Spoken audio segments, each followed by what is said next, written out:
Thanks for joining us tonight. I'm Channing Curtis. And I'm Brian Bose. Tashara Parker on assignment. Just like he said, the clouds moved in overnight, and that means rain. He's like clairvoyant or something. Wind and cold are back in the forecast. Now we're going to turn to meteorologist Michael Behrens for a look at that forecast. Oh, I'll take the compliments off the top. New information in this week's deadly shooting in Chandler. Sheriff Bodie Hillhouse says the second victim has died. Gabriel McBride and his daughter Beverly were found inside a home in the 20,000 block of Woodridge with gunshot wounds to the head. This all happened on Monday. Beverly was pronounced dead at the scene. Authorities say this was not a random shooting.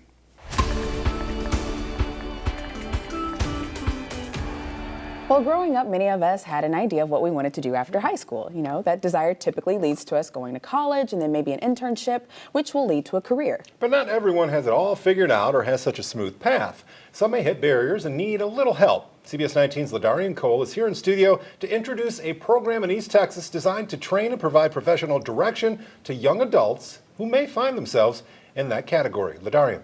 You might remember not too long ago that the city of Lindale became a music-friendly community. Well, now the city of Tyler is working toward that designation as well. The Tyler City Council approved signing a memorandum at today's city council meeting as one of the first steps. The designation would serve as part of Tyler's art initiative. Now, last year, the city became a film-friendly community. And then we saw this opportunity to do the music-friendly certification, and we think that it'll be a great time for the city to educate themselves on how do we bring in, groups from this industry. The next steps will be for the city to have training for the community and music venues, as well as create a committee made up of community partners. The city is hoping to have the certification done within 6 months. Also at today's city council meeting, the city was presented the results of a 2018 community survey about how citizens of Tyler feel about a variety of services in the city. At the top of the concern list, traffic congestion. CBS 19's Peyton Weidman is live and tells us more about that survey. Hey, Peyton. Hey, Brian, that's right. Numbers show the country is dealing with an unprecedented drug overdose crisis. And now a new government report finds the powerful opioid fentanyl is the biggest killer. CBS 19's Sasha Wilson reports. Rich Strickling lost his 22-year-old son Alex earlier this year to an opioid overdose. For CBS 19, I'm Sasha Wilson.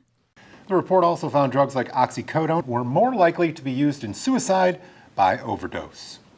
New research finds patients discharged from the hospital during the holidays have a higher risk of death or readmission. The study in the BMJ in Britain found people tend to be discharged more quickly so they can be home with family. Patients were less likely to schedule follow-ups. Now, other factors included understaffed hospitals and medical staff fatigue. Researchers say you must not wait to seek care during the holidays and should schedule follow-up care if recommended.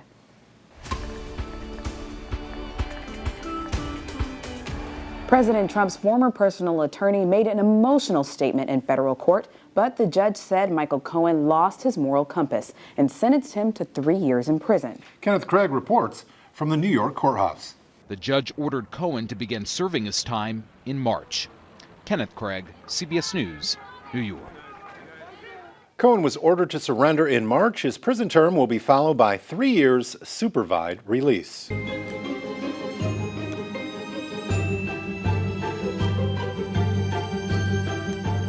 Well, it is the countdown to Christmas. Well, so. yeah, I just read that. Yes, yeah, you did. Yes, I did too. And we've been partnering with the Salvation Army, so we're going to check in with Tim Wolf, who is manning the Red Kettle out on South Broadway. If you can't volunteer, just drop a couple coins in when you walk by. That's all I got now. I'm live at the Beef Jerky Outlet. I'm Tim Wolf. Back to you guys. Hey, Tim, you just said coins in the bucket. I don't know if you're new around here. We asked for green in the bucket, brother. Green. All right, green in the bucket. Let's see it. All right, thanks, Tim.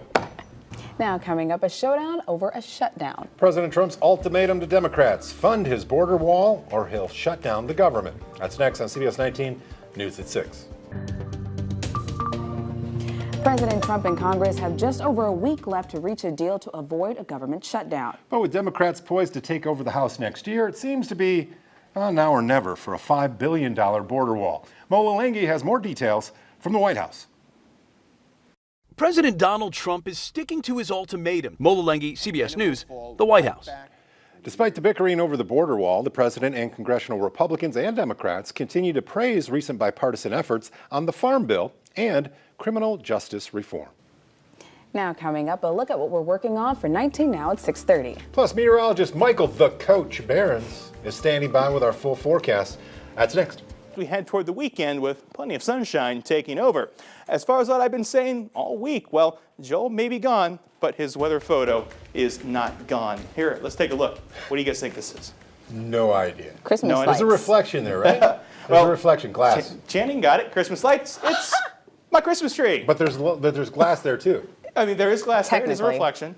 His Christmas tree. Thanks, Michael. I can't wait to come over and steal all the presents. I'm teasing. Thanks, buddy. Coming up tonight at 6:30, 'tis the season to be jolly, but it's also the time of year to help one another. We can all learn a thing or two about giving from a photographer who's passing on a message to help kids who desperately want a forever family. Plus, millennials lacking life skills. They are marrying later, having children later, and ultimately figuring out those crucial life skills later too. Well, now there's a class for that. Next on 19 Now. I'm still trying to figure out my life skills. Who are you telling? All right. Keith, you? I know you are. Keith's here. More East Texas football news. At least you can read. We have a college coach who's leaving the just a little area, bit. sometimes, and yet another high school game that's been postponed. We'll have the details, and we'll get you ready for a big 4A state semifinal game as Carthage closes in on a three-peat. You'll hear from the Bulldogs next in sports. Cowboys have a chance to clinch the title this week as they play in Indianapolis. Now, Michael Irvin also said that he thought the Cowboys were going to the Super Bowl. I'm just saying, it's two people. Just saying, Well, there's hope. That's a done deal. It's a done deal. There's hope. There's hope. All it Two took. people said it. It's I'm- settled. that's Might as well it. schedule the parade. Exactly. Yeah. Thank you. Yeah, exactly. How's the weather looking for that parade, Michael? Well, I'm one person. I say it's going to be pretty warm for tonight. Those temperatures will stay in the 50s, 58 degrees. The weekend still looking gorgeous. Lots of sunshine and temperatures in the 60s by Sunday. I think I might schedule a parade for Saturday. There you go. There we Nice go. weather. Thanks, Michael. Not too bad. All right, two giant 7-foot-tall numbers, 1 and 9, arrived today in Times Square in advance of the countdown to 2019. Now they'll stay on the plaza and members of the public will get the chance to visit them before they make their way downtown so that everybody can see them for the countdown on December 31st. You were there last year, right? I was there. It was crazy. It was too hectic. No thanks. No. But thank you for watching CBS 19 News at 6. Stay tuned for 19 Now after the break.